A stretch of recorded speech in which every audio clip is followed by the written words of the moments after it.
All right, bang, bang, PMP gang. That is my pre-show post of the day from Marcel Pantaleo. Remember that, Tony? I dubbed that like this new feature we're doing on PMP now. It's the pre-show post of the game. Last week, Patty had one because she was calling herself a bad girl. That caught my attention. Today, we're going bang, bang, PMP gang. Thank you, Marcel. You win. There's no prize, but you still win. And I want to say what is up to all you groovy people. I hope everybody had a great weekend.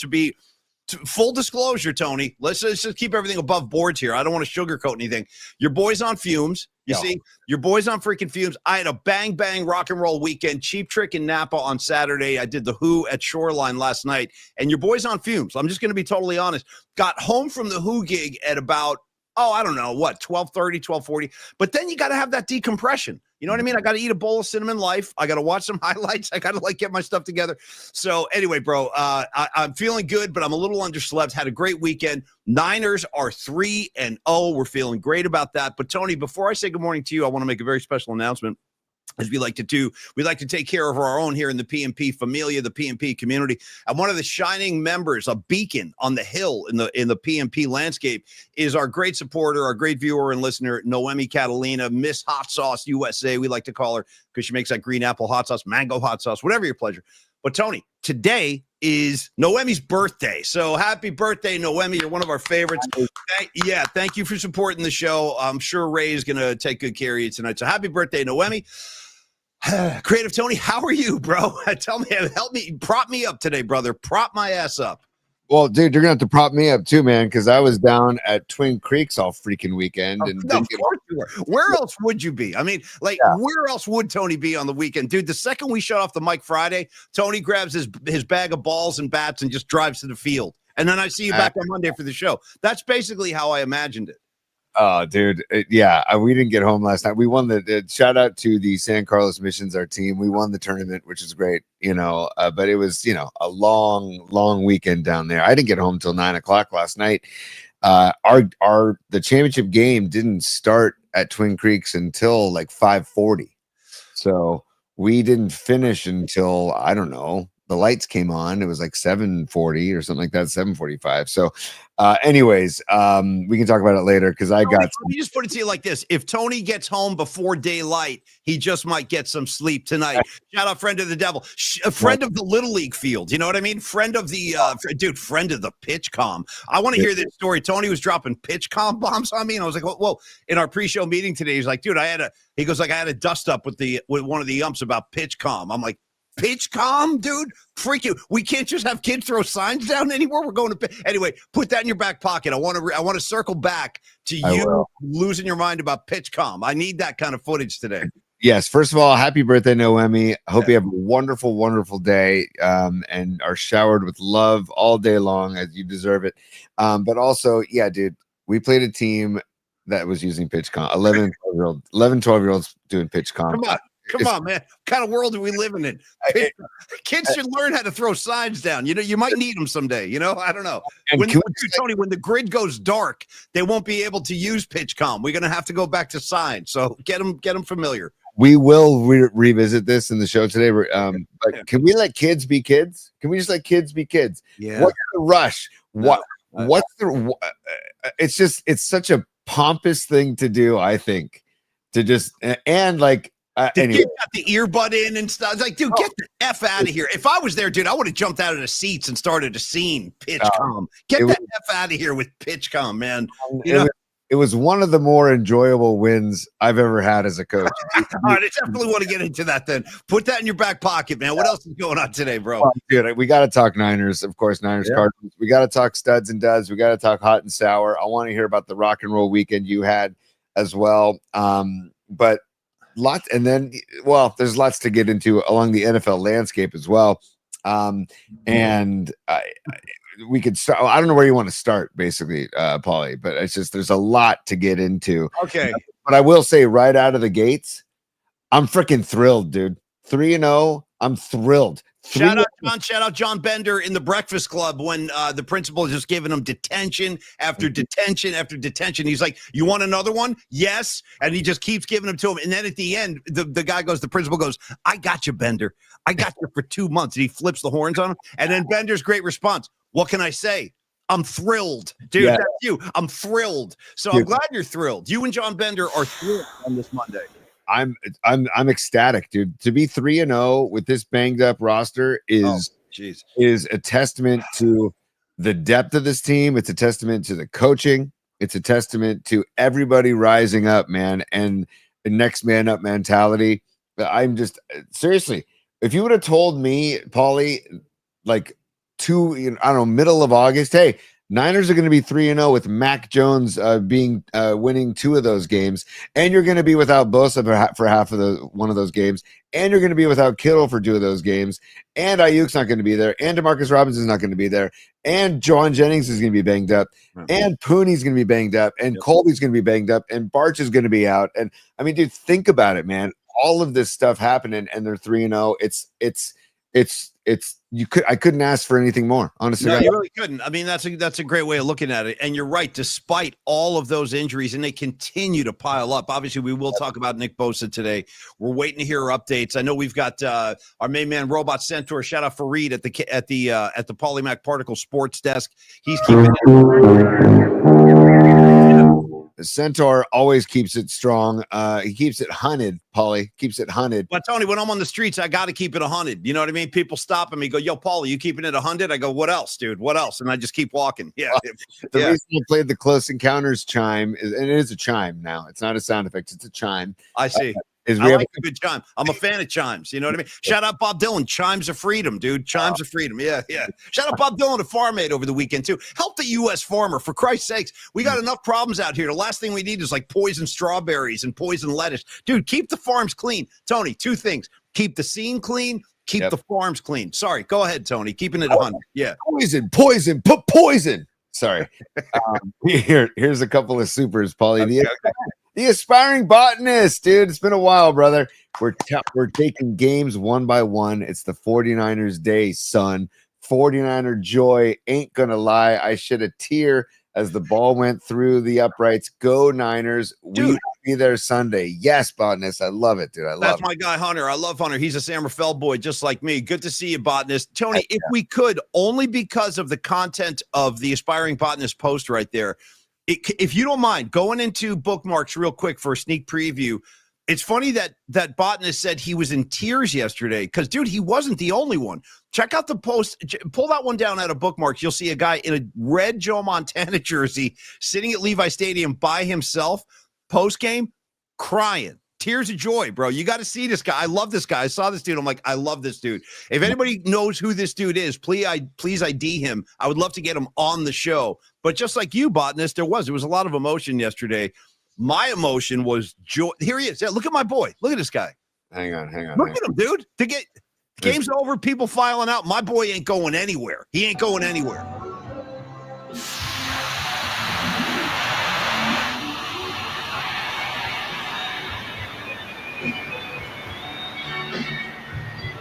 Dude. If anybody knows this guy, get me his coordinates immediately, dude. Look at the emotion on my boy's face, dude. And then he mixes in some Neil Schon guitar. Did you catch that, dude? Yes. He did a little air guitar. Let's roll this back, T. Roll it back. Take 2. I just need more. There's his air guitar right there. There it is. No, it's the best, dude. Montana jersey, it's all there. This is that's my guy, dude.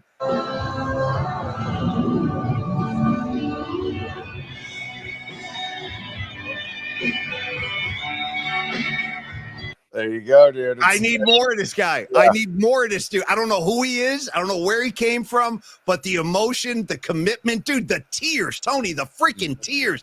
So anyway, it was that kind of game. Were you in tears yesterday when Dinero Pinheiro was just drilling kicks all over the field? Dude, so I was literally watching on my phone and getting updates from parents of our team because we had a game and we were prepping for our game and we're all following. And by the way, where we play Twin Creeks, you can see Levi's in the distance and you can hear the foghorn and you can hear my Uncle Paul on the mic from our field. Like not clearly, of course, but like you can hear it. And so we were like, okay. This guy up here, by the way, while we're working today, Tony, just leave this dude up there. I want him all day, just like that. Keep going. Sorry. Yeah. So anytime we heard a foghorn, we're like, okay, that's not a bad sound, right? So like But I got an update. Oh yeah, it's 6-3 at half. It's like these Cardinals games, dude, they're always like this. They're always a grind. They're always. And by the way, did anybody get the feeling yesterday that the Cardinals were like? It was almost like they had a bounty out on CMC yesterday, dude. People are really taking shots at him and like beyond finishing tackles. I mean, they're throwing him into the. It's just getting to be a thing now. Guys are really teeing off on McCaffrey. But to your point, it was a slog. That game was a total slog. A couple things, Paulie. First of all, we have a super from Patty that I want to get to in a second. But there's a couple things about McCaffrey. They could have easily thrown a flag on Wilson for crushing McCaffrey was defenseless. He wasn't even looking in the direction of Wilson, and Wilson just tattooed him on that pass play. They could have called unnecessary roughness. They could have called the personal foul. Whereas one play where they rode McCaffrey out of the sidelines, Tony, we were in the red zone, and I think it was in the first half. And, it was clearly one of these things where you could have just shoved him out of bounds. Mm-hmm. Dude, the Cardinal defender, like, spun CMC around and basically threw him to, like, spiked him like a basketball. I was like, dude, this is getting a little excessive. Like, I do think there was something going on yesterday. They were trying to take his ass out of the game. Oh, I'm sure. Paulie, two supers here. First of all, Noemi checking. Yes. I saw that guy. I sat 2 rows above him. He was a jerk, though. Well, he actually. Boy, we got a lot going on, dude. 1 minute I'm celebrating this dude. 2 minutes later, we're like, this guy sucks. Yeah. Let's finish the thing. Hey, Paulie, the jerk store called. They're running out of you. All right, finish Noemi's post here, dude. I wasn't ready for this. Go ahead. Let's start again. She says, I saw that guy. I sat 2 rows above him. He was a jerk, though. He actually cheered James Conner's injury. We had to tell him to settle down. P.S. It's my 49th birthday. I'm a 49er fan for the next 365 days. Let's go, Noemi. Happy birthday, Noemi, and enjoy your day. Enjoy your 49 year. I'll take those kind of particles. 49 and a 49er Super Bowl would work just fine for me. Tony, it's starting to feel like you said, it's funny. You said this to Lombardi last week. You said to David Lombardi, it almost feels inevitable. Like the Niners and Philly are going to have to tangle again. It's going to have to happen because Philly's just handling their. Oh, by the way, Tony, if you don't mind, just a moment of triumph over here for Paulie Mack as I climb up the mountaintop of the hot and sour picks, dude, and plant my PMP flag. Bro, I had a clean 2-0 yesterday. Oh, good for you. Hey, let me have a moment, dude. Let me have a moment. Hold on. You can crush me into give me 10 seconds. I got Philly to handling their business, scoring late touchdowns. I'm taking that. And of course, I got the Chargers. Again, handling. By the way, that Charger game, dude, won by that half a point. I needed that half a point. I needed it. But in any case, I went 2-0. How did you do in the hot and sours? I didn't even keep tabs. How did you do? Paulie, you went 2-0. Oh, good for you. Because I went 0-2, dude. Hey, chin up, dude. Chin up. It doesn't matter. It's a long season, brother. Long. Right here. Can I give double guns to this guy? Hey, Paulie. Hi, Phil Simms here.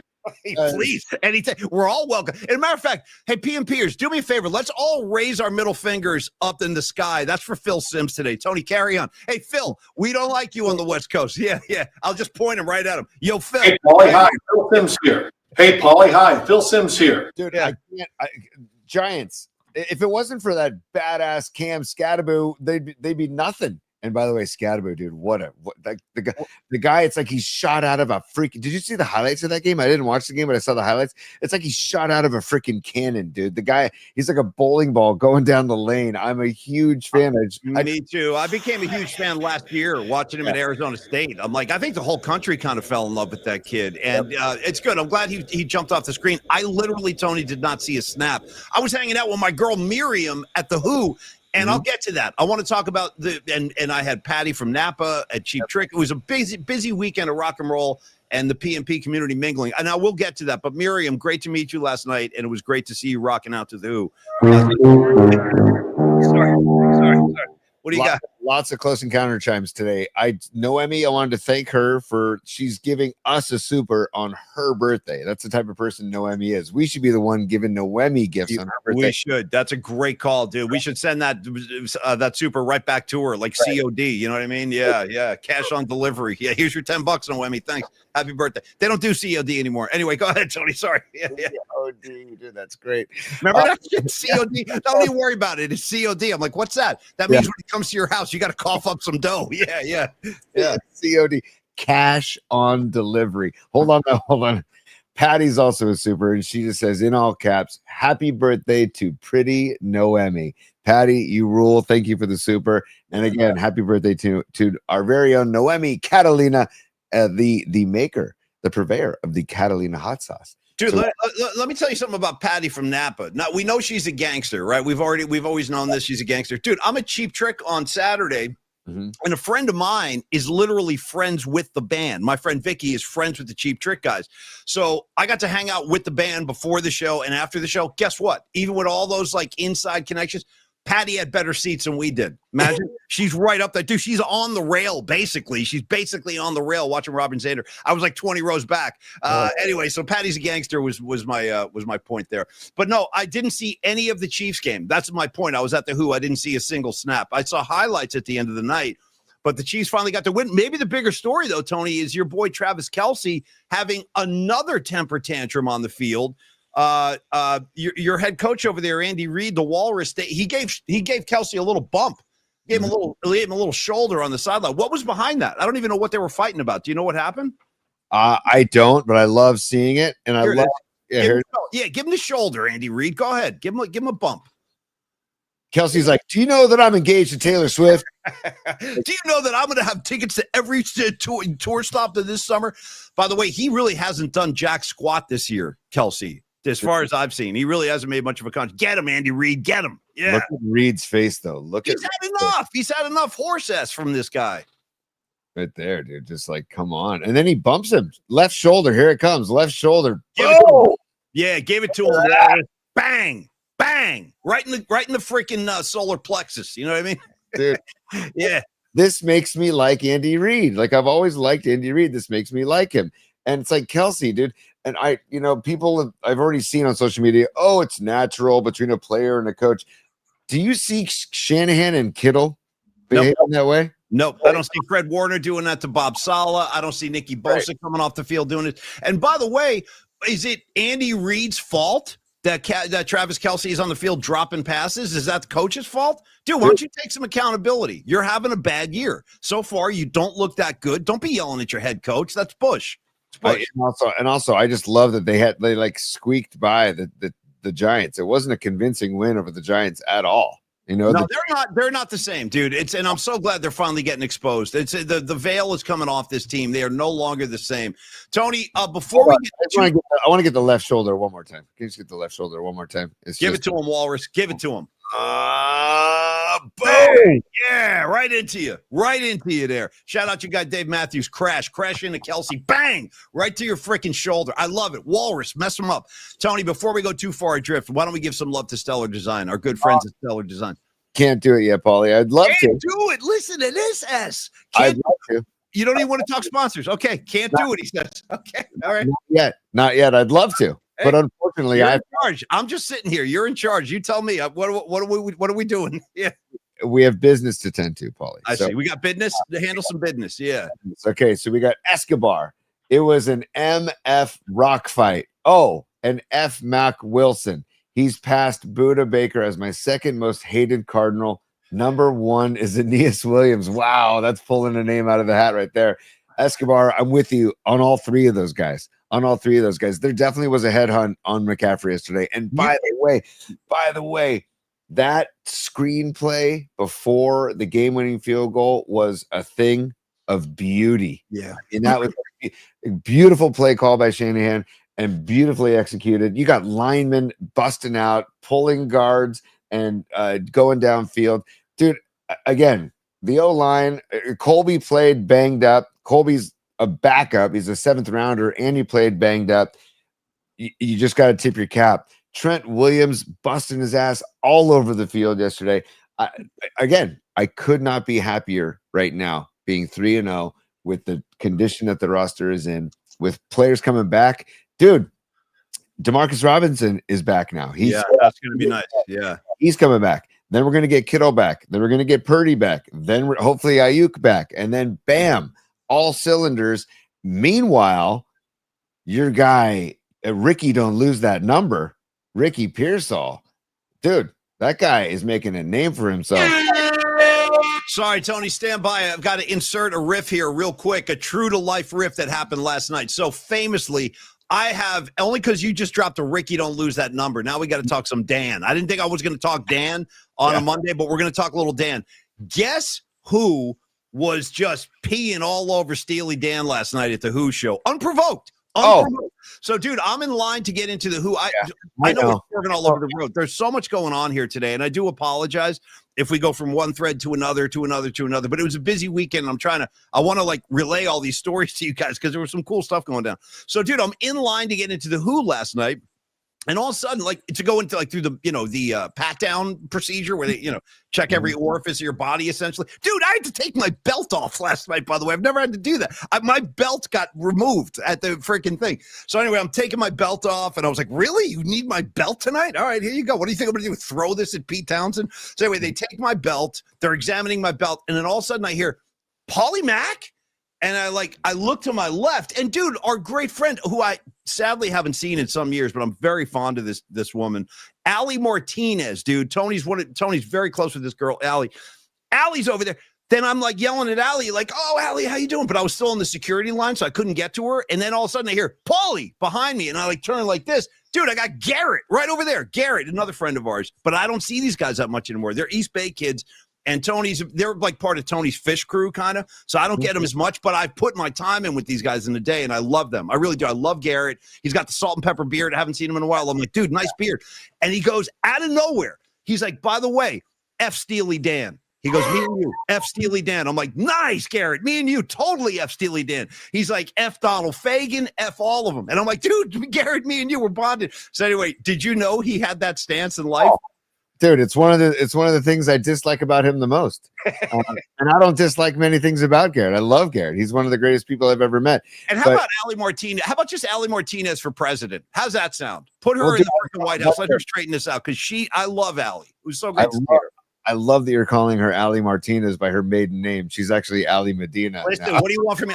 My bad. They both start with M. You know what I mean? And I know her husband, Max rules too. He'll forgive me. Don't worry. Martinez, Medina, whatever you guys want to do. Whatever you want to do. Yeah.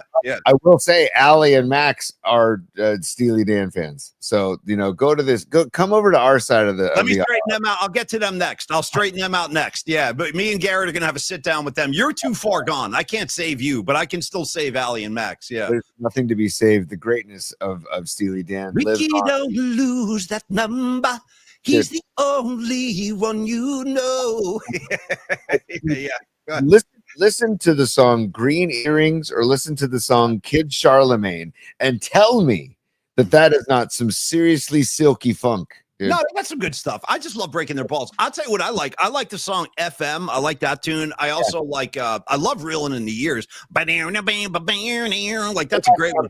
What about Peg? Peg has Michael McDonald as backing vocals, dude. Come on. I got to tell you, one of my favorite song parodies I ever made at KMBR was my Peds to Peg song. Yeah. It was just Tiger Woods going, Peds, we'll come back to you. Peds will come. It was nothing. It was just I put Peds over Peg, but I loved it. It used to make me laugh all the time. All right, Tony, can we do Stellar now? We got sponsors. Yes, but can we also make sure that we talk about Pitchcom, that we talk about Mac Jones, that we talk about Hot and Sour Studs and Duds, The Who, and Cheap Trick, and a mailbag, and Jordan Mason. Let's go. We better get moving. Okay. So let's start. By the way, what's on your shirt? I've been trying to figure it out. Is that a bird? What is it? No. It's a bunch of waves, and it's a Trey Anastasio shirt.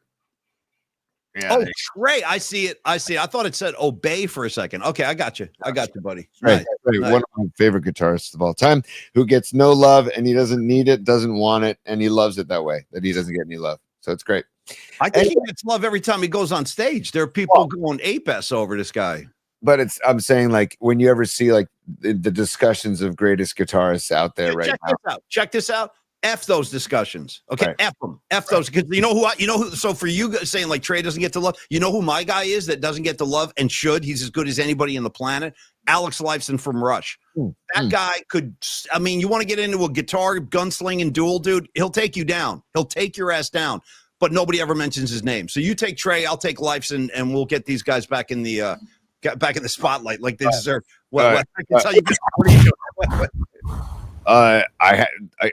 I'm only saying this because it's from the Robot Centaur Sports Desk, because I was trying to refresh my page to get news too, but he beat it to the punch. Tests today show, this is from the Robot Centaur Sports Desk. Tests show today that Nick Bosa has suffered a season-ending torn ACL during Sunday's win over the Cardinals. The sources tell ESPN it's a clean tear. Bosa now will need season-ending surgery. So that's going to take a second to settle in. And I'm glad you came with the update. We're all in this together. Michael Kroll, what's up, dude? Hey, Michael, that's my brother-in-law right there. What's up, Michael? Good to see you, man. Yeah, Michael, nice. Thanks for stopping by. You're coming by at a bad time, though, dude. We just lost Nick Bosa. So, Tony, let me just get this straight. So this is 5 years now. He's had 2 season-ending knee injuries in his 6-year career, because I think the first one came 5 seasons ago, 4 or 5 seasons at the Meadowlands. Damn. The one thing I do know is this is not the same knee he injured against the Jets that year. This is the other knee. So now we're talking about Nick Bosa coming off 2 knee surgeries next year. That's a really big blow, because you just think about teams kind of scheming against the 49ers. I mean, Bosa ties up 2 linemen basically on every snap. There are 2 guys assigned to Nick Bosa to keep him from penetrating that edge. Well, the thing is, Tony, is the problem. We don't have a guy, and it's something else Lombardi said the other night. Now that we don't have, and I'm still not over this, but losing a guy like DeForest Buckner in the middle, where you had that incredible push coming right up the gut, they don't have that, and now they don't have it on the edge. That's a big blow. That's a significant blow to this season, man. Yeah, that's brutal. It's really brutal. I mean, I will say, though, good thing that they have Bryce Huff, right? Because I mean, I'm not comparing. He's gonna have to step up. Bryce Huff is gonna have to really start to elevate his game. Now, he did make some nice plays in New Orleans. I'm gonna need more from Bryce Huff now. We're all gonna need more from him. I swear to God, though, this is gonna galvanize the team even more, I feel like. And aspiring botanist, I see you in the chat, and he says taking games one by one, got to move on. He's right. It's not a heartless approach. It's a matter of fact approach that next man up. Right. That's been basically the mantra for these first 3 weeks. And now it's next man up. Michael Williams, Bryce Huff. Of course, Paulie, it's horrible news, but Michael Williams going to have to ball out. He made some plays yesterday, and he's another guy. He got banged up, left the game, came back, made some plays yesterday. Tony, listen to this. Here. I'm sorry, go ahead. No, well, I was going to say this goes back to the Tom Brady stuff about the muscle pliability versus being so tightly wound. And I understand you need to be big and obviously yoked and fit to be a defensive end, and move the way that Bosa does and make plays the way he does, and to be as tough as he is. But I feel like muscles and not muscles, tendons nowadays snap more often. Like the Achilles snaps more often now because these guys are so tightly wound, and versus the pliability thing where you're treating your muscles more like stretchy rubber bands, where you're more about the stretching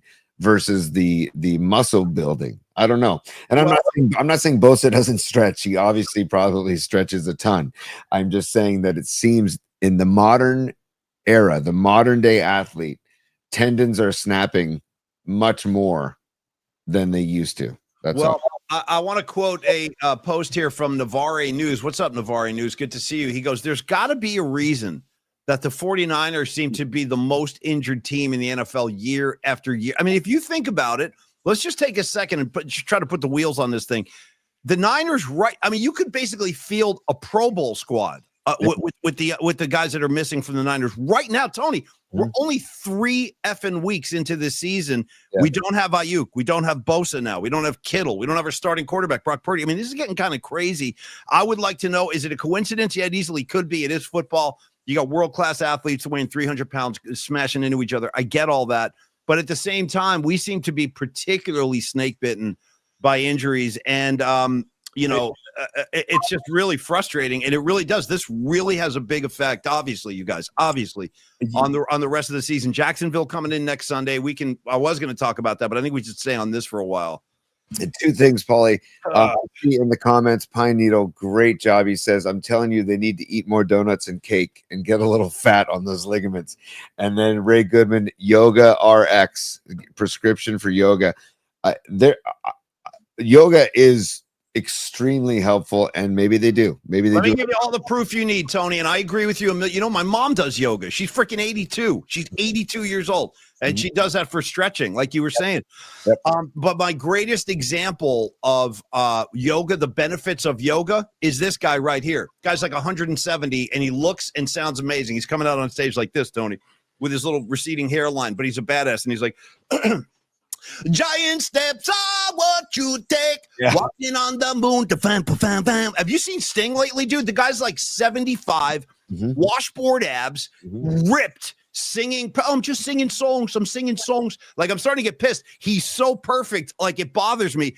I'm kidding, but he's a result of like a lot of yoga. He does yoga every day, and he looks, sounds, walks, talks, sings. He's like the perfect specimen, body by yoga. Your guy, Bobby Weir, is a big stretching enthusiast. Only when I'm not throwing my hammer around, y'all, because we've seen Bobby do weight training. Dude, when Bob Weir posts his weight training videos, it's the greatest thing you've ever seen. Dude, the hammer, he's throwing that hammer. Check out my hammer, y'all. Throwing hammers, but no, you're right. He's been practicing yoga for a long time, Bob. Yeah, Bob Weir.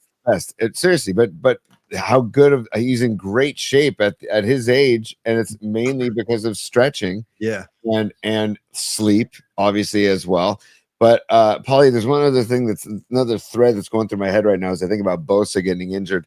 Yes, Christian McCaffrey leads the NFL in touches. I'm concerned already, dude. I said this. I was talking to my buddy Drutzy at the Who concert last night. We were talking about the Niner game before the band came on stage, and I'm like, first of all, I kind of said what I mentioned on the show earlier, which is it seemed to me like Arizona had more, like it was like beyond just standard tackling. It looked like they were actually trying to hurt him. It did. That's the vibe I was getting from these guys. They were gang tackling his ass. And even when they would stand him up, guys were like coming in late and like laying a helmet into his side. Like it was very violent. And he's still doing a bulk of the dirty work and the heavy lifting on offense, dude. I am with you. I am because, dude, if you lose Christian McCaffrey on top of all of this, even if it's a game or two, I mean, that potentially could be the difference between playing in Levi's in January or having to go to like Philly where it's snowing and 10 degrees. So you got every game obviously matters. And I'm going to say that right now. I am a little concerned with overusing McCaffrey this early because he's doing a lot of heavy lifting, Tony. Yeah, agreed, man. 77 touches, leads the NFL, and you've got a deep running back room. You've got BRJ and you've got Garendo, and I know that like Lombardi kind of scoffed when I asked about Garendo, and I know we've talked about Garendo on the show, and he's there. And Garendo was going to be the backup to McCaffrey until Robinson became available, until Robinson wanted to be traded, and I don't understand. I mean, I'm not saying you need to see a ton of Garendo, but I'm saying you could spell McCaffrey with both Robinson and Garendo, but at least Robinson. I feel you. Dude, Robinson ran the ball twice yesterday, and he didn't catch a pass. So they need to get him more involved and kind of take some of the heat off of McCaffrey. Granted, I get it. McCaffrey's He's an incredible player. He's a magnet to the defense. Like, it's incredible the way he takes players away from other players, and he's such a force. But you got to think long term on this, right? And I said I was thrilled about 3-0. If there's one thing, there's only one thing about the current roster right now that I'm just a little like is the use of McCaffrey. 77 touches leading the NFL. As usual, Tony and I are kind of on the same page with that. Because, Tony, you got to understand, too, those of you new to the show, and great to see everybody, Corinne, Low Steve, Robot Center, Patrick Patton, Gravy, all you guys, James Lazat, Rags, love all y'all. That Tony and I have been talking Niners together for like 30 years. You know what I mean? It's like one of the things that, for real, that's one of the things we bonded on when we met each other. It's like, dude, you like Sabbath and the Niners? Great. We're going to be hanging out for the rest of our lives. That's all I need. And we are. And here we are. So, but I feel you on this, dude. it's a concern, man, because if McCaffrey goes down, which obviously none of us want to happen, but it worried me a little bit yesterday too. All right, Tony, let's take a break. Can I say something real quick? I just want to say Los D, our man Carlos De La Fuente, Flex Funding, he nails it in the chat. He says the Lions do it right with Gibbs and David Montgomery. Yeah. And dude, you're so on the money, Los D, because I'm not saying that they need to have an equal share, obviously not. But 2 carries for Robinson? No. I mean, even when Shanahan, dude, we've seen Shanahan mix up the backfield. Think about the 2019 season when they went to the Super Bowl. You had Mostert, you had Breida, and you had Jet McKinnon. He had 3 backs. Now, and the cool thing about that period in Niner football was any one of those guys could and did have big days. Like there would be Mostert games. Then there would be games where it was McKinnon in the playoffs. I remember McKinnon had a monster game. I think it was against Minnesota, or was that it was Minnesota. Mm-hmm. And then, Mostert had that monster game against the Packers in the NFC Championship. Then there would be games where Matt Breida was running all over the field. So again, like Shanahan knows, dude, he's got to have a stable, to your point, and you cannot drive McCaffrey into the ground. Again, let's not forget, he wasn't even healthy at all last year. I don't want to go back to that. Did you happen to see what Jordan Mason did for the Vikings yesterday? I didn't. To be honest, I'm almost afraid to ask. Is it what? Because I love Jordan Mason. What did he do? 16 carries, $116, two touchdowns. See, that bums me out because he is got that like prototype kind of back body where he's so big, he's so strong, takes a lot to breathe. He's a different type of runner than McCaffrey, kind of a north-south guy. Strong, and that bums me out because I love Jordan Mason. So did your uncle Tonelli. Tonelli and I used to talk Jordan Mason around the water cooler all the time. Like, use him more, dude. Use him more, especially on goal line D. Listen, Niners had the ball inside the 5 yesterday. Which quarter was that? They got turned. I think it was the second quarter. They couldn't score, and that would have been a situation where I would have given the rock to Jordan Mason at least twice. Mm-hmm. They had to hand it over on downs. I'm trying to remember what part of the game that was. They were in the red zone and they couldn't. Third quarter. It was the third quarter. My bad. And that was frustrating seeing them get down to that point and they couldn't slam it in. It was frustrating. Tony, we still got sponsors. So I know.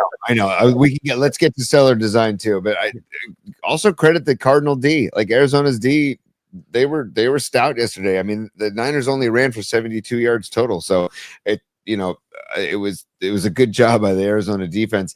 And Arizona, I mean, the Niners dodged a couple bullets on their end when they were on defense because of big time drops by Harrison, by DeMarcado.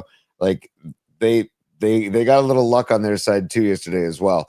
But all in all, to get the 16, what an ugly win. 16-15. What just an ugly win. Games like that, and you dropping all in all. I wouldn't be doing my job if I didn't answer that with all in all, you're just a form, another brick in the wall. By the way, did you know? See, now I'm avoiding Stellar again. Did you know? I didn't know this till last night. My buddy Drutzy told me. He's like you. He loves Pink Floyd. Did you know there's a freaking David Gilmour concert film being shown in IMAX theaters right now? Have you heard about this? Yes, I did. I can't believe you're not there. Like, he saw it. He said it's amazing. If you like Gilmour, you should go. You should. I'm just letting you know. Don't sleep on Gilmour's solo albums. He's released 2 albums in the last, I think 5 or 6 years. They're mellow, but they're gorgeous albums, man, because it's Gilmour and those long sustained notes that he loves to play in his solos, man. And I'm a Gilmour fan for his style of play, and it's very emotional. His playing is very emotional, man. Keep going. You're drilling it. You're nailing it. You got anything else? Everything you said is 100% spot on. No, keep going if you need to. It's all yours. Yeah. No, good, man. I've always been a Gilmour. I've actually thought about, if I get a dog, naming it Gilmour. Nice, dude. That's good. Yeah, Gilmour, get your ass over here. Gilmour, not in the house. All right, Tony, Stellar Design. For the love of God, Stellar Design. Not even to mention our good friends at Longbridge. They're like, yo. They're like looking at their watch at Denardi's like, yo, man. Yo, you know what I mean? It's like we've been on the air 40 minutes, haven't done a single sponsor read. Sorry about that, you guys. We love you. We are carried away though, and I'm starting to think as I delay this even more. I'm starting to think, Tony. Tell me the truth about this. Maybe this is a good compromise. because we have so much content today and we can't go too long today. So maybe I should do like my rock and roll weekend thing as a VIP video. That way the people that want it can watch. And if you don't, just, delete it or disregard it. But rather than take time on the show. So VIPs. And by the way, if you're not a VIP, get your ass over there and become one, because this is how you win tickets like to The Who or Slices for Sami, Metallica tickets. We do as many giveaways as we can on this show, because we like to take care of you guys. We want to thank you for being part of this. But we do. The only thing we ask is that you're a VIP. So Tony, tell them how to do that real quick to sign up to be a VIP for those people that want to qualify to win stuff and get the extra content. If you're watching on YouTube, it's on the corner of the screen next to the subscribe icon. If you're not on YouTube, visit our YouTube channel at Polymax Particles, and you can like our show, you can like our episode, and you can like any of our shows, and you can subscribe in the corner. Just visit our YouTube page at Polymax Particles and help us out.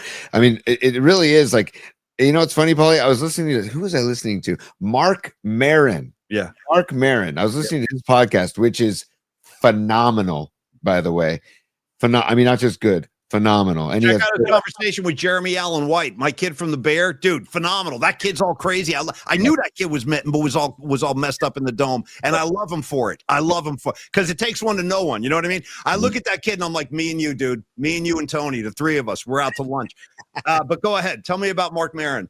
I was listening to his podcast, and he's telling people to like and subscribe and to all that. So it's just part of the new era that we're in, that we need to tap into the algorithm. We need to kind of just basically give the computer love, basically. And so if you can just like and subscribe while you're visiting our YouTube channel, that helps us out, and it just it gets the ball rolling even more for our show. Okay. Anyway, Paulie, that's how you can become a PMP, a VIP. So yeah, let's do a video, and we could also share some stuff on the Night Flight this Wednesday as well, which is always fun. Great. And I got pictures, but I'll tell some stories on a VIP video. You guys can check that out a little bit later today or early tonight. In the meantime, and hey, Lily, good to see you, Lily Merchant. I've been watching you today. Nice to see you. I want to talk about Stellar Design, Tony. Stellar Design, Dom Peralta. We love Dom. Dom was at Cheap Trick on Friday. I took the baton on Saturday. We just had blanket coverage of Cheap Trick all over the and I really do have some pretty crazy stories. Robin Zander telling me to come to Japan with him. I'm like, damn, I wish I could. True story. He goes, you coming to Japan with us? I'm like, I don't know. I got $30. I don't know. Is that enough? Yeah. Where is that? Yeah. We're going to finish Stellar Design, but you can't just like haphazardly mention that and then not explain it. So let's finish Stellar Design, and then we're going to explain that. And then it would be like if Trey Anastasio asked you to go on tour with him, because I freaking love Robin Zander. He's like one of my favorite singers of all time.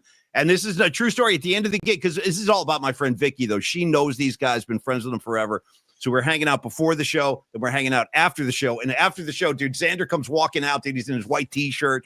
He's got like his clothes over his shoulder, like a suit or something like that, holding a beer. And they all remembered my name. I was blown away. They were like, "Oh, Paulie, what'd you think of the show?" I was like, "Dude, I think you guys are amazing. That's what I think." And then Robin Zander's like, "Cool, man." He goes, "Listen, tonight was our last gig in the U.S. for a while. We got a week off, so we're going down to L.A. to hang out." He goes, "You should come to Japan with us." I'm like, yeah, I would like that very much. All right, that'll be in the VIP video. I'll go through the whole thing. It was great. Did you ask Robin Zander if he knows Tekashi, or if he thinks about Tekashi? Whatever, can we play Tekashi for Cheap Trick going to Japan sometime? I should have. Deutsche, la bi da di da da. I should have said, "Can you give me a verse of Deutsche tonight, Xander?" Is that something you can pull off? All right, Tony. Stellar Design, the San Francisco Bay Area-based industrial design studio. They're shaping the product of, they're shaping the future of product innovation. They were founded in 2014. They got some years under their belt. That's a very good sign. Successful business, growing. They guide ideas from concept to production through prototyping, testing, and then eventually launch. From breakthrough consumer electronics to life-saving medical devices. We've talked about this. Stellar merges cutting-edge technology with stunning aesthetics. So your product looks amazing. works flawlessly. And always remember, they create award-winning design with a meaningful connection between people. That's a big deal to Dom. Dom's a people person. He likes to connect, as he says in the script here. It's like he likes to forge relationships, get to know the people he's working with, and it helps him just give out the best quality work. So if you're an individual with an idea, somebody in the PMP community, you have an idea, you want to bring it to life, talk to Dom. Maybe you're a startup company. Maybe you're a big dog. Maybe you're a Fortune 500 company. Stellar offers partnerships to all of those, all in any, and it will help you achieve out-of-this-world design. Visit stellar.design and make design impact. Shoot Dom an email anytime. Friendliest dude you'll ever encounter. I'm serious. He's like, he could win a Nobel Peace Prize, man. Dominic@stellar.design. Dominic@stellar.design, or call Dom 650, scrolling right there. Thank you, Tony. 650-796-3144.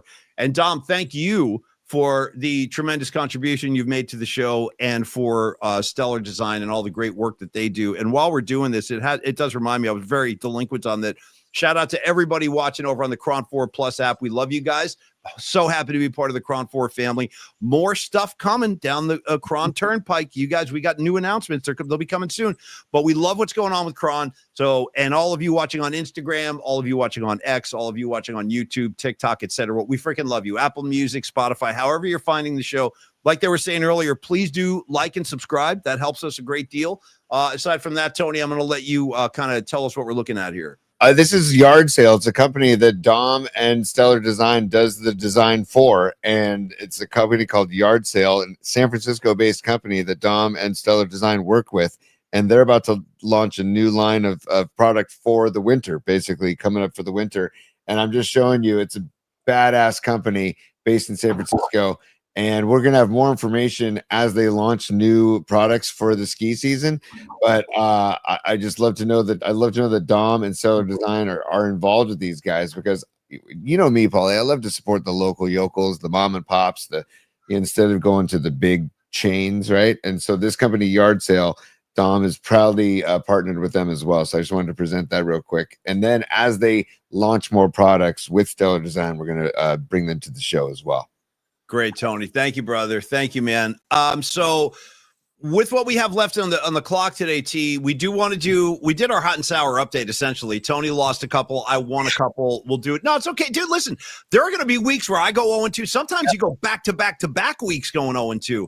But even when that happens, don't panic. It's such a long season, dude. We still get, there's 14 more games. It's like the Arm & Hammer muscle guy. I like that. Yep. I've never seen this. Is the first time I'm seeing this. Thank you, Dom. You want Stellar Design? Bam, there it is. Yep. Thank you. This is what had you seen this previous to right now? I've never seen that before. No, but Dom just texted me saying that Studs and Duds is ready to rock. So here we can get the some of the logos off the screen for a second. There it is, Studs and Duds. Dom and I were talking. He's like, dude, I think I got it ready. I'm like, dude, yeah. He had the thumb down and the bicep. I'm like, you know what, Dom? You have helmets involved. You've got the thumb down. Just make that the helmet logo. And by the way, Paulie, I thought about this. If you and I, once we just make our win the lottery or something, and we buy a football team, our logo should be the peace sign on a football helmet, dude. Yeah. Wouldn't that be amazing? Or how about just the steal your face logo on a helmet? How badass would that look, dude? Yeah. Like, you know what I mean? The San Francisco Deadheads. By the way, can you put that logo back up for a second? Yeah. I actually want to point to something. How ironic and kind of creepy almost is it that the Studs and Duds logo, the helmet on the right with the thumb pointing down. If you're on Spotify, you can't see it. We got a helmet with a thumbs down thing. That was what Nick Bosa did when he came out of the injury tent yesterday. Did you see that picture? Mm-hmm. He was looking up at somebody in the seats going like this. And that's why I knew. I knew we got the official announcement a few minutes ago that he will miss the remainder of the season, which is just brutal. It's brutal for him as an athlete. It's brutal for the 49ers and everything else. But when I saw him doing this, I'm like, that's not good. You know, it's interesting. He walked off the field unassisted too. Like he walked. But I mean, severity of the injury has been. Why don't you refresh everybody if we got people just jumping in now? Because I have seen a couple of different names. For those people just joining us, Tony, the Nick Bosa injury news, if you want to update everybody. He torn ACL. He's out for the season. He needs to have season-ending surgery, and it's just the worst possible outcome. for that. And it's just so bizarre because he walked off the field yesterday, and that's what I think gave people some hope. Like, oh, okay, it's not going to be that bad. But that's what's so crazy about those tendon injuries. And they're Nick Bosa. You've all seen him. He is a physical specimen. I don't even know what percentage body fat. It's got to be 5% or less. And he's also tightly wound. These guys are very tightly wound.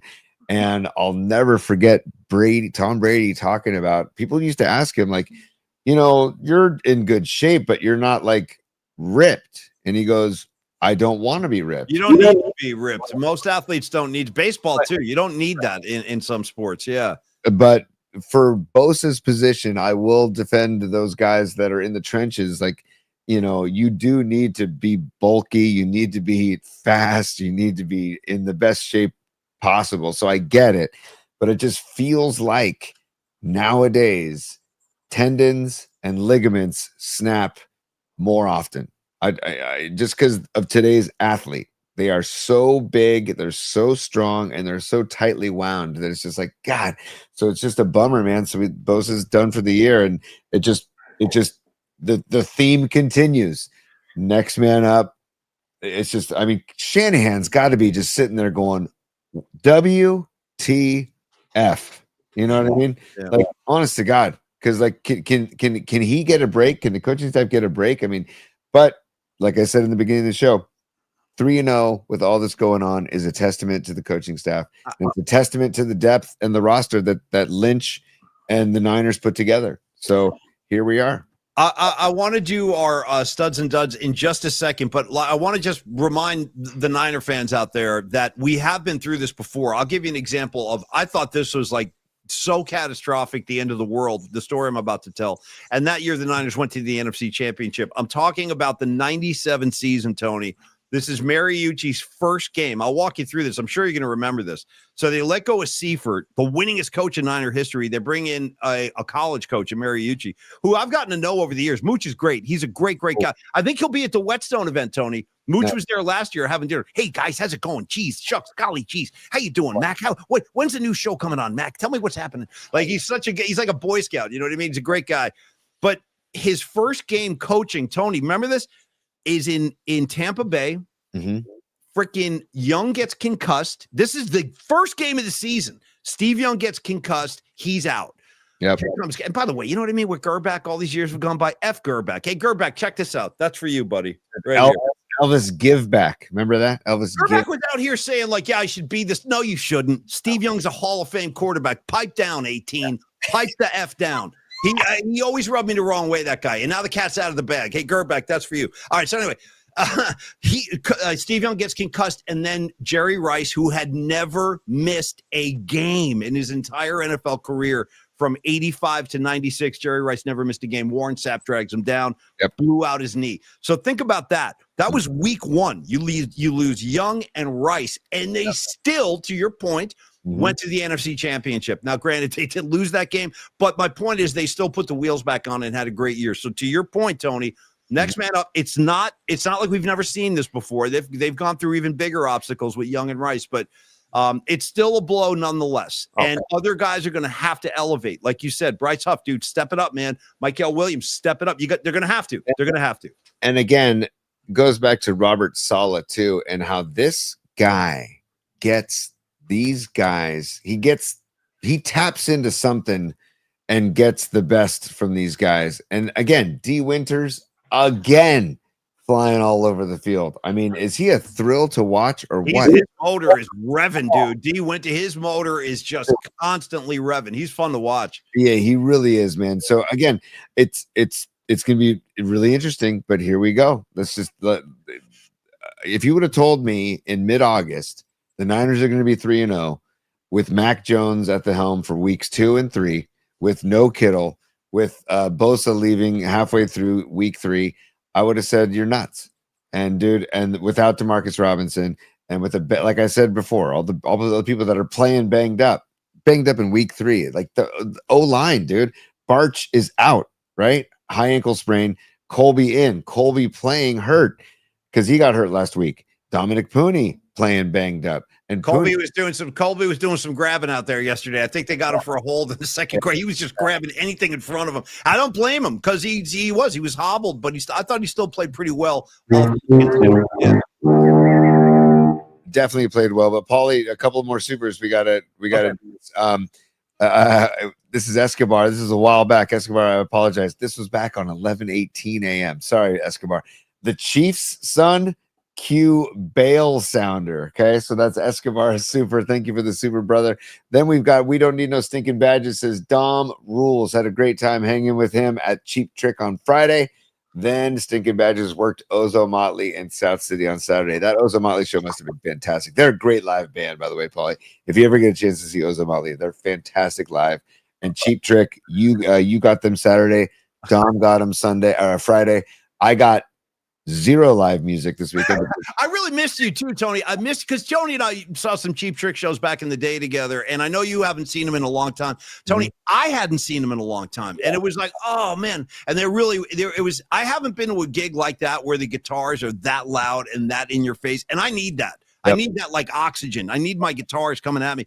So it was so. And by the way, one more Cheap Trick nugget, and I'll go deeper into this on the VIP video. So, dude, I'm talking to every single member of the band. And only because, again, I can't emphasize this enough. These guys are fawning all over Vicky. It was so funny to see how these guys are like, oh, my God, Vicky's here. Oh, my God. They were hopping around like little boys. And Rick Nielsen comes out, the chief songwriter, lead guitar player, kind of a demented. He's always got that weird kind of gleam in his eye. He comes out. Dude, you ready for this? Vicky's like, oh, Rick, this is my friend Paulie. He goes, oh, Paulie. He goes, are you cool if I call you Stud Nuts? Dude. Stud nuts. Okay. He goes, Stud Nuts. And I go, no. I go, you know what? And I just, dude, we started riffing. So I go, no, you can definitely call me Stud Nuts. I'm like, most people do. And then he's like, well, only on your good days. And we were just going back and forth, dude. Me and Rick Nielsen and dude dropping Stud Nuts on me. He goes, you cool if I call you Stud Nuts? I'm like, 100%. 100% from you. It's a compliment. So real quick, just because you're talking Cheap Trick, I'm going to show this picture that Dom sent us. This is Cheap Trick at the Guild. This is at the Guild on Friday night.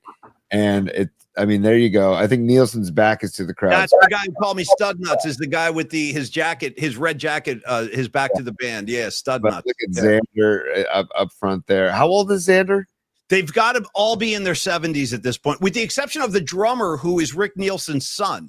That is Rick's son. Bunny Carlos retired like a decade ago, their original drummer. So those are the original three with Rick's son on drums. That kid could not have been. Dude, he thanked me for coming to the gig. He was like, dude, thanks for coming, Paulie. I'm like, bro, thank you, dude. Thank you.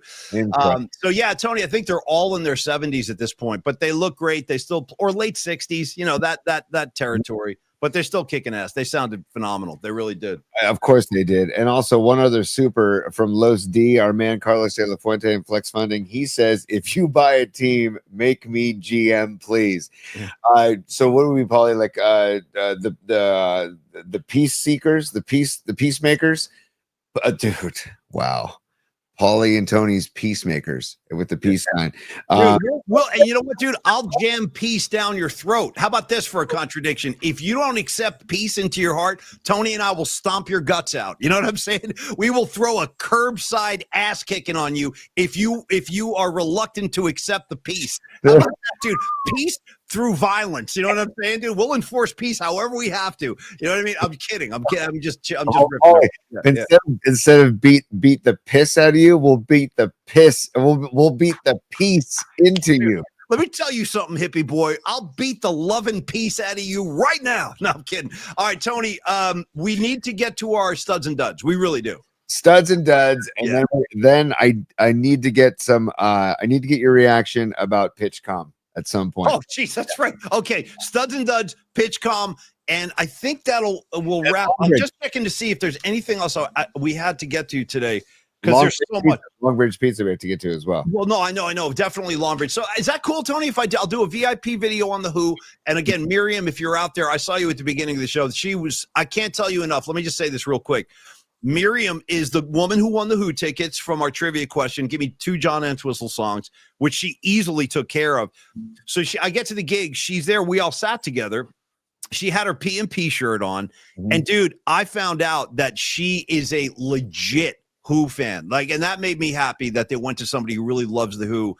because she was like, I saw him in San Jose, I saw him in San Francisco, and she was singing every song. We were having drinks. Like, she was really, really into it. So Miriam, great. There you are. Hey, great hanging out with you, Miriam. So I'll do a longer VIP video on the Who and a longer VIP video on my Cheap Trick thing. And that one will be coming from Paulie Stud Nuts. So keep an eye out. By the way, that thing is spreading like wildfire. I told my wife that. She's like, oh my God, we're calling you Stud Nuts from now on. She's like, I love that. And I'm like, and it looks like you guys do too. Yes, Stud Nuts Mac on the scene. Yeah. Hang on, by the way, Stinking Badgers is a super again. Hey, Greg, thanks so much for being a super 2 times today. Thank you, brother. He says the mascot for our Peacemakers team should be Particle Boy and take us all into Particle Land. We need to revisit Particle Land this Wednesday. What are we doing? We've been so negligent on Particle Boy. Welcome to Particle Land. And he opens up that door, bro. Once he opens that door, I'm like, I've been there. I know what he's doing. I've been through that door a few times. You know, you've been through that door as well. Who are you kidding? Of course.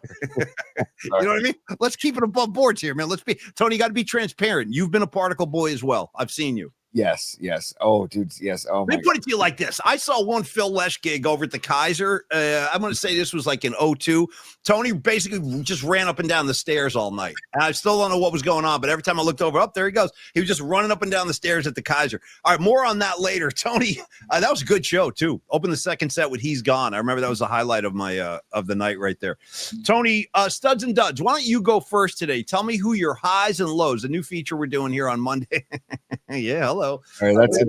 That's inside Particle Land. I just wanted to give it a quick little gander. This is from Particle Boy. This is inside Particle Land. He sent us this. It's the best. Let's get to the end here because it's a great reveal at the end. Look at this. I want to hang out there, man. I know, but look at this. Go into the circus tent, and you got a jam happening, dude.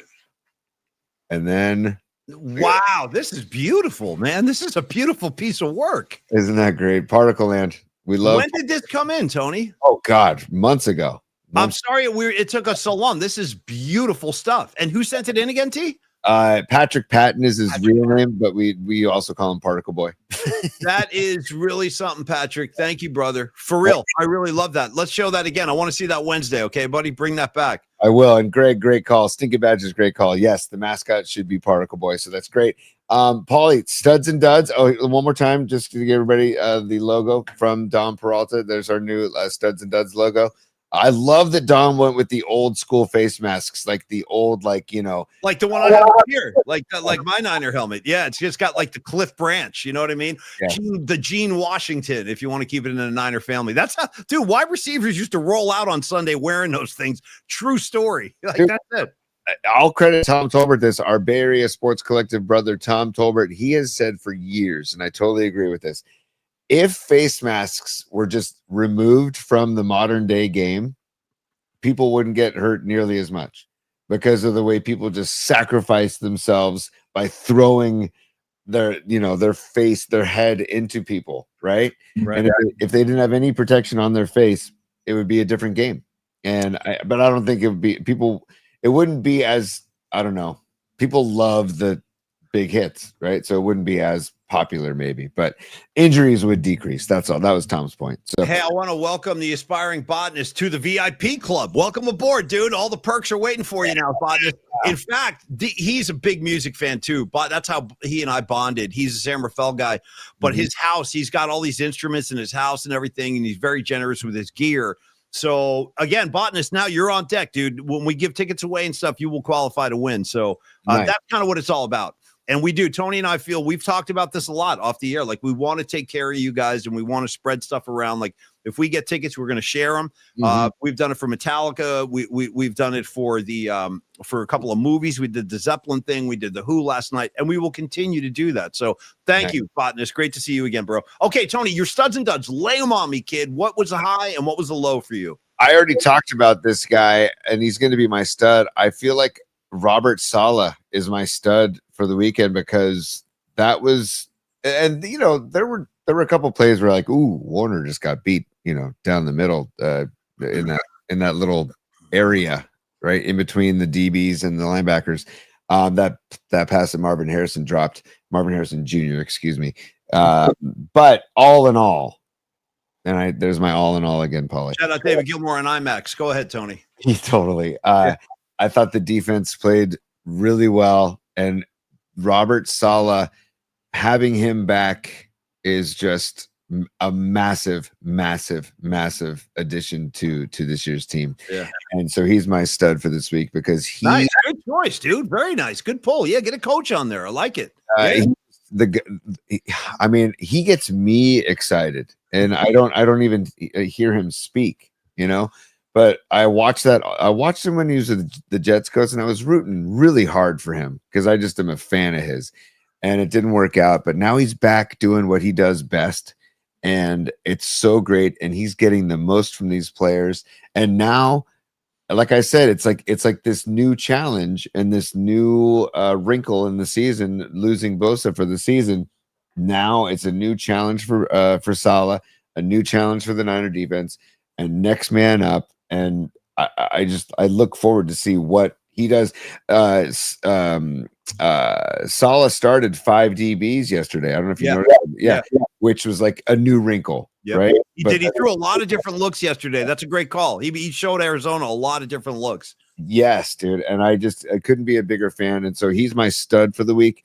And then Paulie, I could give you a laundry list of duds for the week. I could give you the New York Giants, just sucking. That's what they do. That's just what they do. They can't help it. You know what I mean? Yeah. Paulie? Hey, Paulie, hi. Phil Sims here. Sorry. Hey, Paulie, hi. Phil Sims here. God damn it, man. I'm never going to, you know what I mean? Hey, Paulie, hi. Yeah. Who was your guy, dude? The way I hate Sims, who did you hate when you were like watching 80s Niners games and into the 90s? Like, who was your arch nemesis out there? For me, it was Sims. Always Sims. Sims was one of them. Sims was one of them. I couldn't stand Michael Irvin. Yeah. I could not stand just the look. Did you still feel those feelings when you watched the Cowboys series for real on Netflix? Did that get stirred up, or do you feel like you've gotten past that now? For real. It got stirred up, but then listening to him talk, I was like, oh, he was saying some pretty cool stuff in that documentary. Yeah. And so it kind of softened on him. But back in the day, it was basically any Cowboy. And that's funny you should mention, or funny we should talk about the Cowboys, probably, because the Cowboys defense, they're my duds for the weekend, dude. Because wow. Okay. Go ahead. They lost to the Chicago Bears, dude. And they were beating that ass, too. They didn't just lose to them. They were getting flogged. What, you got a final on that? I saw it was a big gap, dude. They were way in the hole, man. 44-18, I believe it was. Jesus. Okay. And, dude, how about this? The Bears had a 19-play, 76-yard drive, touchdown drive. 19 plays? 19 plays. Paulie, the Bears ran 11 straight running plays. They ran. I love that. I love, because that'll demoralize the defense. I mean, like nothing else. When you continue to run and the defense can't stop it, you just demoralize them. You steal their hearts. So as much as I love Rags, and I actually find myself, if the Cowboys win a game, being happy for Rags. But did you see what Rags just posted? He goes, "Hey Lily, my defense isn't duds; they're douchebags." I'm sorry, Rags. I know. Believe me, I know what you're going through, man. It's tough. It's like Rags loves his Cowboys, and you're not getting much so far. It's tough. Dude, oh, by the way, dude, I got to give my buddy Mel love. Mel Aragon, he's listening right now. You know Mel. You've met Mel, Paulie. He just texted in a player. He texted me personally. Mark Bavaro is somebody that he hated. Oh, dude, calling him Rambo. Remember to go, Rambo. Give me a break, dude. Give me a freaking break. Bavaro was, and also I wasn't a Novacek guy either. I just didn't like Novacek. For some reason, he rubbed me the wrong way too. Anyways, okay, now keep going, dude. Yeah. So the Dallas defense this week is my dud. Although, and by the way, Raiders, Marcus Mariota, really okay. That's all I'm gonna say. He's no scrub though. I mean, he's competent. Mariota's he can win you a game or two. Like you sound like you're. Go ahead. He's not awful, but I'm just saying I thought the Raiders were going to capitalize on that, and they look like kind of just the Raiders again. You know what I mean? Even with Pete Carroll in there, and it's. I actually think with respect, I got nothing against this guy, but Geno Smith ain't the answer. He's not. No, he is not the freaking answer, dude. They got to get like a difference-making quarterback. And I know there are Raider fans. They're still lurking around this region here, so. I feel you guys, I've been on the record forever saying this, and I think Tony's with me on this, that we have Raider. It's part of our story, dude. We worked for the Raider flagship. I do not hate the Raiders. A lot of Niner fans hate the Raiders. I'm just not one of those guys. Right. I always thought it was better when the Raiders were, competing and when they were a good team. It's just better for the Bay Area, better for the NFL. The Raiders, iconic, but it ain't going to happen with Geno Smith. At least I don't think so. No, also I got to get my Bears Cowboys score correct. 31-14 was the final on That's that. bad enough though, dude. That's still a blowout. The team that scored 44 was the Seahawks. That's who I was thinking of. And your guy, our guy, Sam Darnold, 14 of 18, 218 yards and 2 TDs. I mean, dude, slamming Sammy Darnold. Not looking Sam Darnold, dude. Did you call him Slamming Sammy? Yeah, I did. Yeah. Okay, no, I like Slamming Sammy, Slinging Sammy, whatever you want to call him, Salami Sammy. I like him. I'm rooting for Sam Darnold. He's played some pretty good football over the past couple of years. I say onward and upward to him. All right, Tony, let me give you my studs and duds. Yeah, go. Okay, so studs, I'm going to just do the obvious thing here, but somebody has to. We got to celebrate this guy. Our new kicker, Eddy Pinheiro, come on down. Eddy. We might have chance down at the I'm so bummed out though that Noemi said that guy was a D-bag, the guy who was crying after the game. Dude, crying after the home opener. Like, I just love the emotion. What'd you say, T? And the fact that Noemi said that he was cheering when James Conner got hurt and was leaving the field. I mean, that injury, I don't know if you saw the injury, probably is bad. Is bad. And by the way, James Conner is a cancer survivor, dude. He had cancer when he was on the Steelers, man. So I've always rooted for that guy. I was really bummed out. And did you see Kyler Murray's reaction when Conner went down? You could tell that he knew that it was bad and that he knew he was losing one of the studs of his offense, man. It was just you hate to see that, man. You hate to see that. You hate to see Bosa, all that stuff. But anyway, Eddy Pinheiro, great new addition. Seriously. Whoa.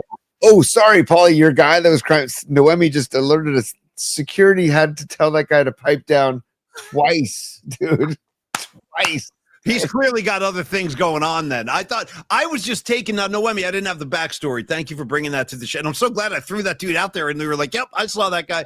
I just love the fact that he was that emotional, dude, mixing in like air guitar with his tears. There was a lot of comedy in there, but point taken. The guy was out of control. Okay. Yeah.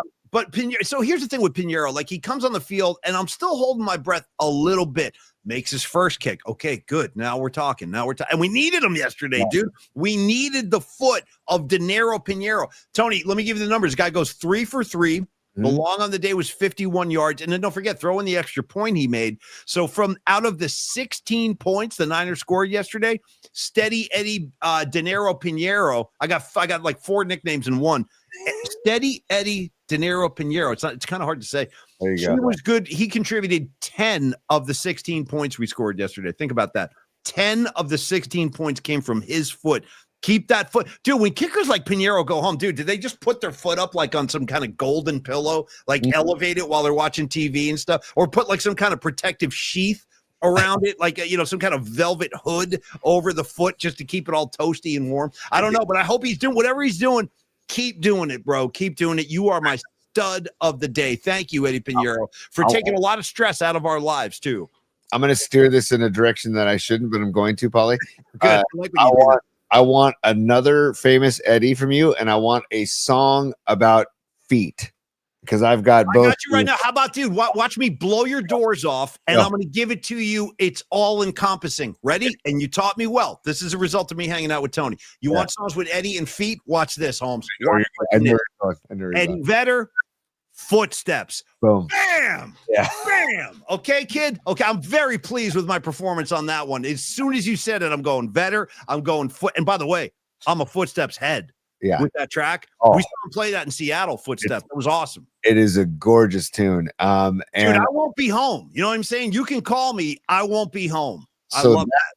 That song was on the demo tape, cassette tape, that Eddie Vedder sent to the members of now Pearl Jam when he was auditioning to be the lead singer of their band. Basically, that was. I might need to throw that one on after the show today. I didn't know we were going to get into Footsteps. I haven't listened to that track. When was the last time you heard Footsteps? Has it been a while? Don't even think about getting inside. I won't be home, dude. I won't be home. I'm not going to be there. You do what you got to do. I'm not going to be there. Go ahead, Vetter. I could use a hit of Vetter right now. I could use a hit. How about voices in my head? Oh, come on, dude. Don't even think about, dude. Yeah, dude. Okay. So anyway, that's my stud, Eddy Pinheiro, and a shout out to Eddie Vedder as well. What do you got, T? Just another famous Eddie, because we both love him. I just want to give love to Eddie Grant and Electric Avenue. Always, dude. Eddie Grant for freaking life, dude. Don't get me going. Don't get me going. And I believe Eddie Pinheiro is EDDY, same as Eddie Grant is EDDY. The way they spell Eddie, as opposed to IE. Exactly. Yeah. Well, but you know what's funny about the IEY controversy? I've had this debate with Tony about Rod Brooks, because I go Brooksy like Paulie. I go Paulie, and I go Brooksie. But I think you throw a Y on Brooksy sometimes. It's hard to know. To know. I just said screw it. I'm going IE on this one. You know, if I'm pressed for time on a text message, I'll go Y. But I actually reached out to Brooksy. I was watching Brooksy on Friday night, dude, and he was wearing a Fight the Power shirt. So I sent him a message. I go, Brooksy, I dig your shirt. And I did. I dropped the IE on him. I go, Brooksy, that's all. Just like that. Yeah. Hey, can we give love real quick before we get to your dud? Let's give love to the beginning of Electric Avenue with the boy. Hey! Yeah. Down in the street, there is violence. Dude. And then there's lot of work to be done. Dude, I'll go all day on Electric Avenue. All day. Timeless classic. It's a timeless classic. My children are going to be listening to Electric Avenue. Hey, Rags, true story. Real quick, talking to my buddy from Jersey right now. Do you remember when I had Electric Avenue on my answering machine in Jersey? I'm not kidding. Dude, there was a time like around 94, 95, right before I moved back to San Francisco. You would call my house.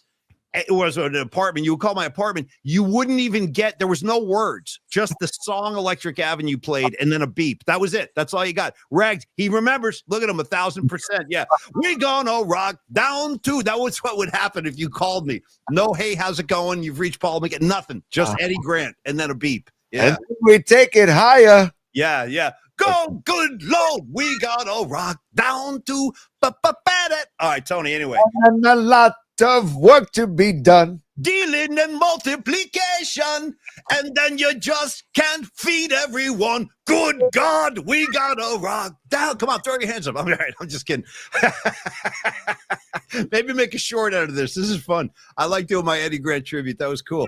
Good. All right, and then a lot of work to be done. I love it. Good God. Oh, dude, good God all day. Good God. And then another one. Oh, no, we got a rock. He drops an oh, no, too. Oh, no. Yeah, little Eddie Grant. It's good for your head, dude. Good for your head. Oh, man, that got me, dude. Yeah, I'm glad.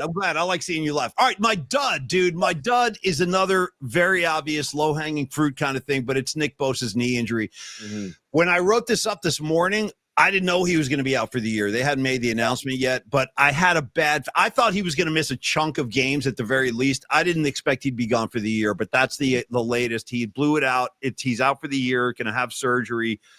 Second time now. And by the way, if you're just joining us, this is not the same knee he injured 5 seasons ago. This is the other knee. So now he's got him on both.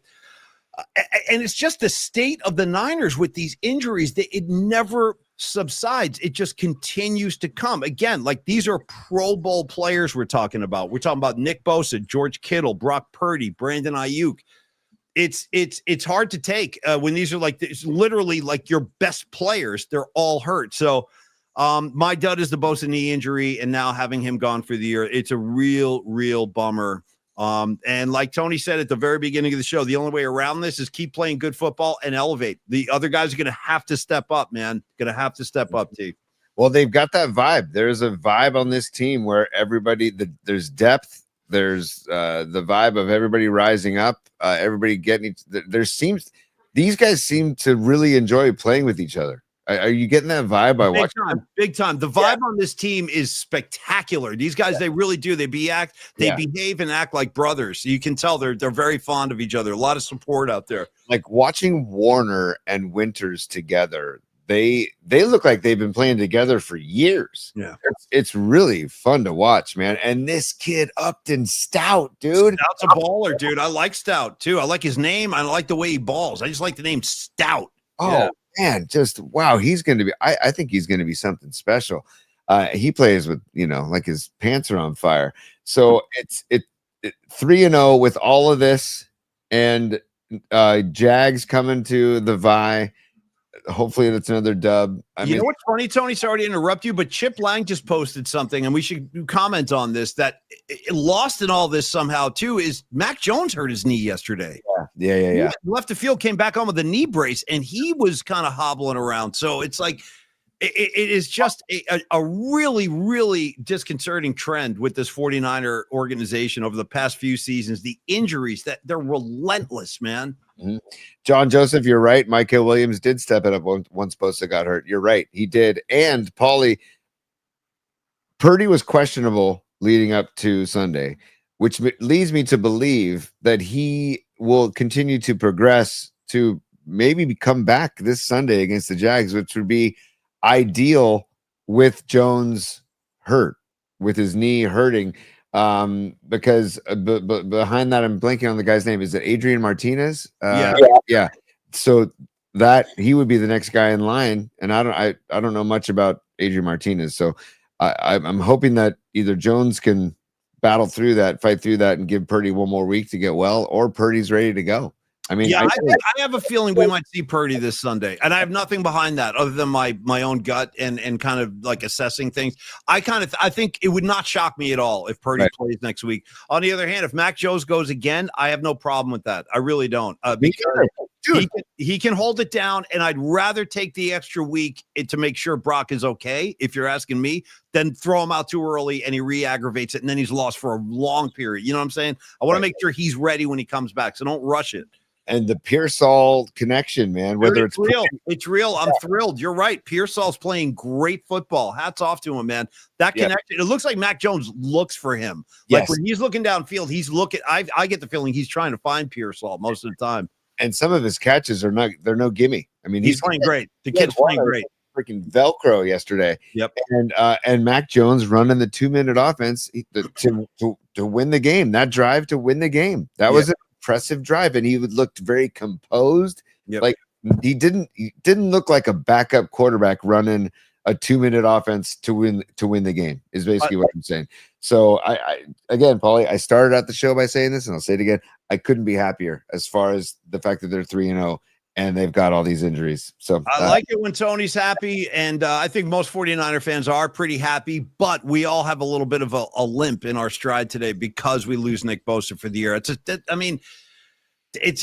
going to take me a while. Like after the show, I'm going to process this. I'll start reading up on it, but it's like, man, this is going to hit all of us. I think as we get later in the week, you're going to realize we have no Nick Bosa until 2026. And that freaking sucks. Tony, let's do this. You know what's going to happen, Paulie? Well, first of all, Nick Bosa is going to dive deeper into the Grateful Dead catalog in his recuperation. I should send him a few shows. I should, while he's sitting around. Like I got some good ones. I should send Bosa like a Grateful Dead care package. Be like, Nikki, spin one up. I won't tell anybody, but roll a few up and listen to these shows.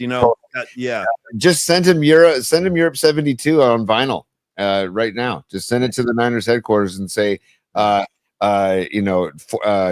is it? What's the address? DeBartolo Way, whatever the address is, Eddy DeBartolo Way. Yeah. And then say care of Nick Bosa, and it's a vinyl package. Send it to the Niners facilities.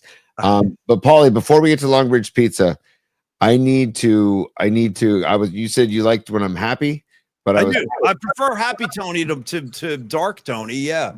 I was not happy over the weekend, and I have to tell you why. Give me the pitch comp. Yes, this will be the final thing. I wanted to let me hear your pitch comp story, then we're going to wrap up the show. Yes. I saw Rising Wolf on the chat. He was down there at Twin Creeks as well over the weekend. His son was playing in a tournament. Shout out James Kaufman, great ball player, great kid. That's Rising Wolf's son. Nice. They had a tournament as well, so I saw him a couple times this weekend. Also, Paulie, shoot, I gotta do another super just because it popped up. Candlestick Kid, there we are. Go ahead, T. Take it. At the game yesterday, great time with the wife and kids, but it was weird seeing the 49ers in the all whites. I agree. It was weird seeing them. I did find myself liking them, being like, those look good, but I like to see those either in the Super Bowl or on a road game. Yeah, not at the Vi. Say no more. Thank you, Candlestick Kid. Love you, buddy. Yeah. Fiance kid. Great stuff. Great stuff. So, Paulie, again, shout out to our team, the San Carlos Missions. They won the tournament and we split both of our games on Saturday. And the team that we lost to on Saturday, 7-3, we ended up beating in the championship 4-2. And tip of the cap to Clutch Baseball and their coach, Kyle. Really good coach, really good ball club. And we know a lot of those players. But the team we played before them in the semifinals, a team from Santa Cruz. And all of a sudden we're looking, and this kid comes out on the mound, and he's got this wristband on. And I'm noticing the kid, the coach has like a remote control in his hand. And The crap, you know what I mean? Already I'm getting, yeah, go ahead. So yeah. I look with Gary, shout out Gary Anderson, who's the head coach of our team. And I go, Gary, pitch comm, huh? And he goes, yeah, pitch comm. And I go, you got to be kidding me. So there's, we have a set of rules for these tournaments, right? That all the coaches get sent the rules. And not unusual. Got to have some rules. Yeah, right.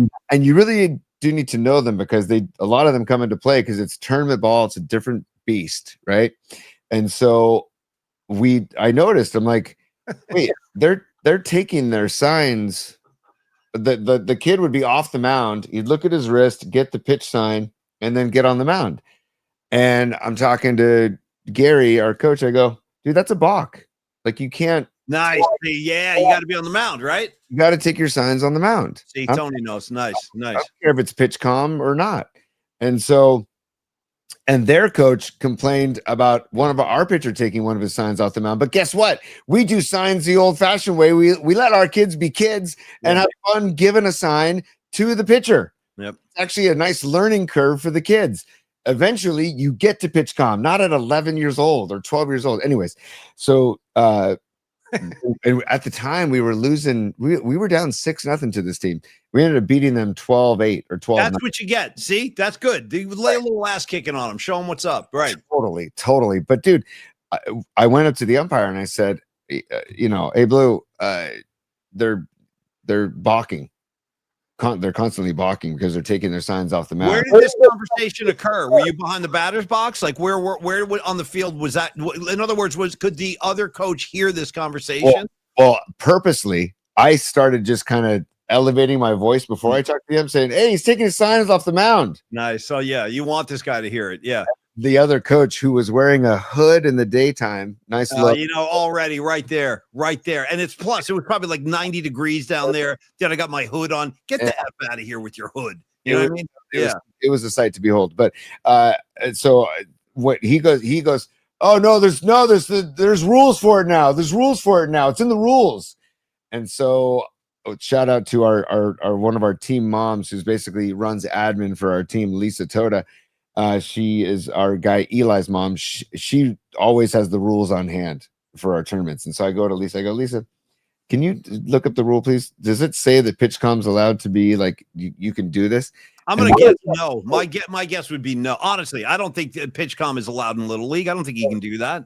The rules have been amended that electronics are allowed, but if there's any discrepancy or anything, you defer to Major League Baseball rules. And Major League Baseball rules state that you are not allowed to take your sign off the mound. And so there was a big debate between the coaches and dude, next thing you know, I think it got under the coach's skin, and it also, the pitchers weren't used to it because they all of a sudden had to get on the mound and then look at their wrist and then get all settled. And so anyways, we ended up winning the game, but I was just wanted to tell you and get your thoughts on pitch comm being used at 12 years old, 11 years old. I think it's obnoxious. It's a good thing I wasn't there. I wouldn't have been as gentle with this guy. I would have been like, dude, sit down. Yeah, hey, you with the hood on, have a seat. Let the kids play some ball. Because again, like, what are we doing, dude? I mean, I feel like the Little League thing it's gotten so out of control, and the parents think, I mean, they're not pros. They're 12-year-olds. Let them be, like Tony said, let these guys be kids. Throw a sign down, fastball, curve. Give me the fingers, dude. Let's just go keep it old school. I kind of object to pitch comm being used on a little league field. I just don't think there's really no need for it. What are these kids going to steal signs? Come on, man. You know what I mean? They don't know what's going on yet. They're thinking about TikTok while they're out on the field. They're not stealing signs. Totally. So my view of the whole thing is you did the right thing. Call him out on it. And this guy sounds like a douche with his hood. Did he have a hat on underneath it or just a hood? He had a hat on. Yeah, okay, get the F. Well, you handed him a loss. You know what? Have a good drive back to Santa Cruz, dude. Have a good drive. It was one of those things where I'm like, come on, man. We're doing pitch comm at this age. Like, yeah, too much. Right. And you know, like the kids though now, dude, kids are coming out with like the shin protectors. They're doing like they're strapping like batting gloves like Garcia Park. You know what I mean? It's become kids imitate what they see. You know what I mean? And they now it's about, Tony, as you and I like to say, now it's all about the drip.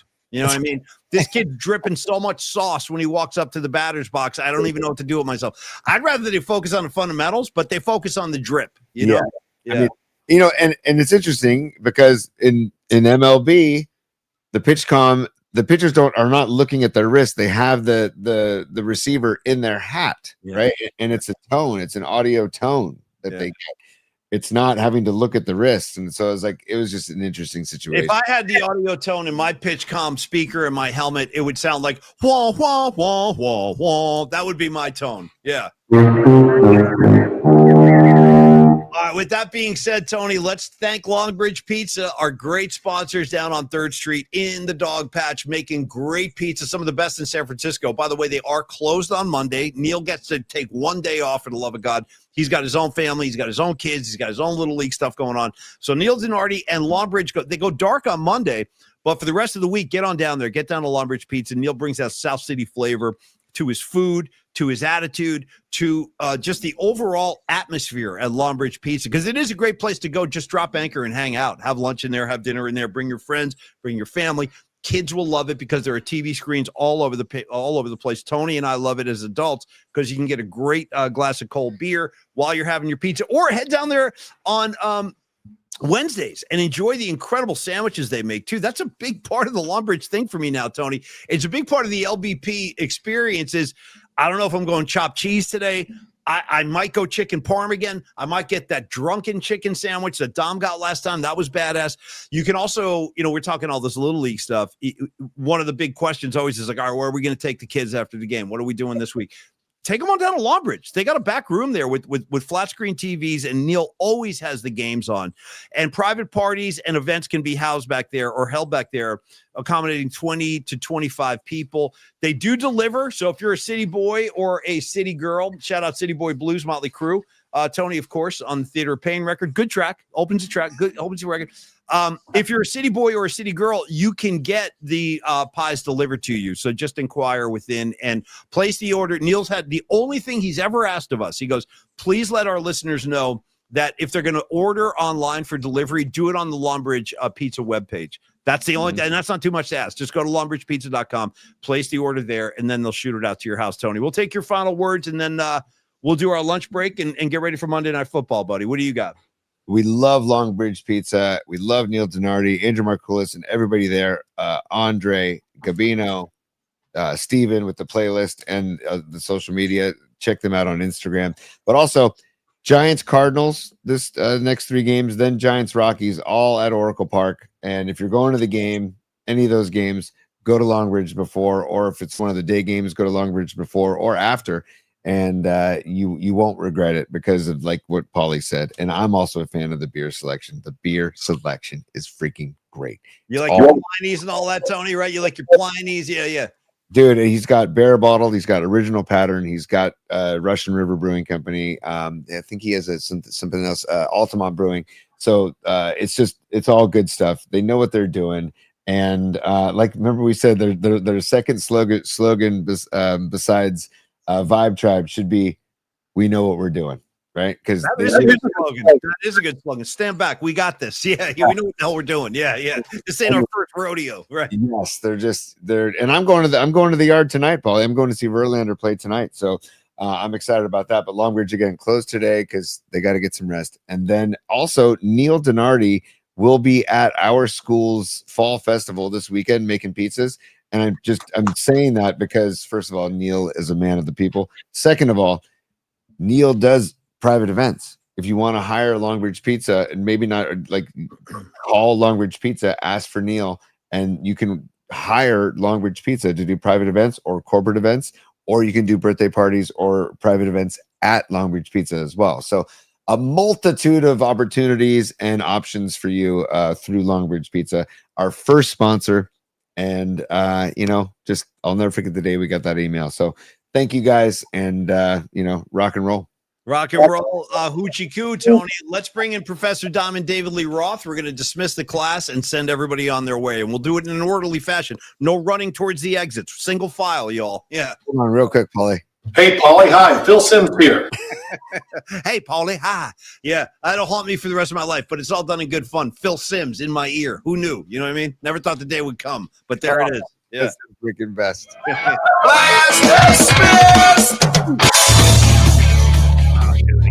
Again, on his freaking tombstone, it's going to say crossfading like nobody ever did before or since. Tony's crossfading like a lunatic. Tony, get yourself some rest, kid. Know you had a busy weekend. Enjoy. Oh, you got Verlander tonight. That's awesome. I'll be watching Jared Goff light up skies, hopefully, because I am rooting for the Lions. I got a pet thing with the Lions, dude. I got like a closet thing with the Lions. I really like that. You too? Yeah. Also, Paulie, he is the quarterback of our our Master of Particles fantasy football team. So kid's got the good sense to wear 16 as a tribute to Joe. You know what I mean? There's a lot to like about this. And you know what? Nobody ever talks about this. Jared Goff's attitude. He's a total professional. Total, no BS, no nonsense, no attitude, no yelling at teammates, no Travis Kelce outbursts, no like, hey, they hit me after the throw, dog. They hit me after the throw.